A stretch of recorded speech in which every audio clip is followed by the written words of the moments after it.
नमस्कार मैत्रिणींनो, आज मी तुमच्यासोबत शेअर करणार आहे इन्स्टंट प्रीमिक्सपासून बनवायचे गुलाबजामुनची परफेक्ट अशी रेसिपी, ज्याच्यामध्ये गुलाबजामुन सॉफ्ट पण होतील, ज्युसी पण होतील आणि आतमध्येपर्यंत पाकामध्ये मुरले पण जातील.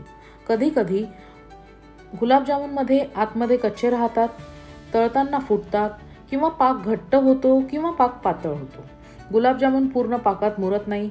या सगळ्या प्रॉब्लेमवरती वन स्टॉप सोल्युशन म्हणजे आजची ही रेसिपी आहे. तर ही रेसिपीमध्ये मी बऱ्याचशा टिप्स दिलेल्या आहेत. रेसिपी पूर्ण बघा, मध्ये स्किप करू नका. त्या अगोदर तुम्हा सर्वांना होळीच्या खूप खूप शुभेच्छा, मंगलमय शुभेच्छा. चला तर मग आज आपण पाहूयात इन्स्टंट प्रीमिक्सपासून बनवायचा गुलाबजामुन. सर्वात अगोदर गुलाबजामुन बनवण्यासाठी आपण पाक बनवणार आहोत. तर पाक बनवण्यासाठी साधारण इथे मी 2 वाट्या साखर घेतलेली आहे, म्हणजे 250 ग्रॅम मी साखर घेतली आहे. आणि साखरेमध्ये साखर मुरून अर्धा इंच वरती पाणी आपल्याला घ्यायचं आहे आणि हे साखर थोडीशी वेळ ठेवून द्यायची आहे. आता मी इथे घेतलेलं आहे 200 ग्रॅमचं इन्स्टंट प्रीमिक्स आणि ह्याच्यामध्ये जर थोडेफार गाठी असतील तर त्या तुम्ही फोडून घ्यायच्या आहे आणि थोडं थोडं करून आपल्याला ह्याच्यामध्ये पाणी टाकायचं आहे. तर बऱ्याचदा असं पॅकेटवरती लिहिलेलं असतं की तुम्ही दुधाचा वापर करू शकता, परंतु तुम्ही पाण्यामध्ये देखील खूप सॉफ्ट अशी डो बनवू शकता आणि त्याचेही गुलाबजामुन खूप छान लागतात. तर थोडं थोडं पाणी करून आपल्याला इथे सॉफ्ट असा डो बनवून घ्यायचा आहे आणि हा सॉफ्ट डो बनवून झाल्यानंतर ह्याला 10 मिनिटासाठी आपल्याला झाकून ठेवायचं आहे. तर हा डो तयार झालेला आहे आणि इथे आता मी झाकण ठेवते आहे आणि चला पाहूयात आपण पाकासाठीची कृती. तर साखर थोडी विरघळली आहे. आता आपण गॅसची फ्लेम ऑन करूयात आणि साखर शिजण्यासाठी म्हणजेच पाक होण्यासाठी ठेवून देऊयात. तर आपल्याला ही साखर पूर्ण विरघळवून घ्यायची आहे आणि ही पूर्ण विरघळल्यानंतर आपल्याला साधारण 5 मिनिटापर्यंत ह्याला अजून शिजवायचं आहे. गुलाबजामुनचा पाक घट्ट नसतो किंवा एक तारीही नसतो, तर हा अगदी साधा सोपा पद्धत आहे. आपली साखर विरघळल्यानंतर 5 मिनिटं आपल्याला उकळी येऊ द्यायची आहे मंद गॅसवरती. त्याच्यानंतर तुम्ही इथे इलायची, जायफळ पूड टाकू शकता किंवा मग तुम्हाला हवा असल्यास पिवळा रंग खाण्याचा किंवा केशरच्या काही दाणेसुद्धा तुम्ही टाकू शकता. तर आता पाक तयार झाला आहे आणि आपण आता गुलाबजामुनची कृती बघूयात. तर सर्वात महत्त्वाचं म्हणजे हाताला आपल्याला थोडंसं तूप लावून घ्यायचं आहे आणि सुपारी एवढा छोटासा असा गोळा घ्यायचा आहे. दोन्ही हातांच्या तळव्यामध्ये दाबून छान असा गोल आकार ह्याला द्यायचा आहे. आणि खूप मोठे मोठे आपल्याला गुलाबजामुन बनवायचे नाही, कारण की हे फुगल्यानंतर आणि पाकात मुरल्यानंतर हे साईजनी डबल होतात. त्यामुळे सुपारीच्या आकाराचे छान असे आपल्याला गोळे बनवून घ्यायचे आहे. तर साधारण 45 गोळे इथे मी तयार केलेले आहे. आता महत्त्वाचं म्हणजे तेल.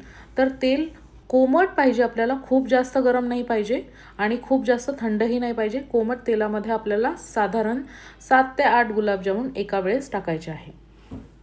आता तेलात जागा आहे म्हणून भरपूर जर गुलाबजामुन टाकले तर काय होतं की गुलाबजामुनला फ्लोट करण्यासाठी जागा राहत नाही. त्याच्यामुळे आपल्याला थोडे थोडे करून गुलाबजामुन बॅचेसमध्ये तळून घ्यायचे आहे. आता सुरुवातीला आपल्याला हलवायचं नाही आहे, थोड्या वेळानंतर आपल्याला ह्याला हलवून घ्यायचं आहे. तुम्ही बघू शकता छान फ्लोट करतात. जेव्हा गुलाबजामुन तळले जातात तेव्हा ते फुगतात, डबल होतात साईजनी. त्याच्यामुळे ह्याला ना खूप सगळे एकत्र टाकायचे नाही. दुसरी महत्त्वाची गोष्ट म्हणजे गुलाबजामुन तळताना तुम्हाला कढई जी आहे ती खोलगट वापरायची आहे. पसरट कढईचा वापर करायचा नाही आहे.